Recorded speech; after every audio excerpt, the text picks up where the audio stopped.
বন্ধুরা, তোমরা যে গাছটিতে এত সুন্দর ফুল হয়ে আছে দেখতে পাচ্ছ, এটি আমার ছাদে করা একটি পাতিলেবুর গাছ, যেটি আমি টবে করেছি।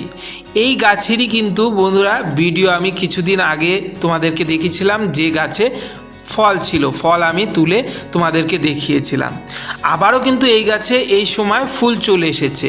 এর আগেও একবার ফুল এসেছিল কিন্তু টেকেনি, কিন্তু এই নভেম্বর মাসের শুরুতেই যে আবারও ফুল হবে ভাবতে পারিনি। কারণ কি, এই গাছে এই দিয়ে আমি 3বার ফুল এসেছে এক বছরের মধ্যে দেখতে পাচ্ছি। আর ফুলগুলো কি সুন্দর কালার তোমরা দেখছো। সচরাচর কিন্তু এই সময় এই লেবু গাছগুলিতে ফুল হয় না। কিছুদিন পর মানে ঠান্ডা যখন শেষ হবে সেই সময় লেবু গাছে ফুল হয়। আর এই গাছের এখন ফুল হয়েছে, গরম পড়তে পড়তেই কিন্তু ফলগুলো ম্যাচিউরড হবে, আমরা খেতে পারবো। তাই এইরকম একটি গাছ অনায়াসেই করা যায়। ভিডিওটি ভালো লাগলে লাইক, শেয়ার, কমেন্ট করো। ধন্যবাদ।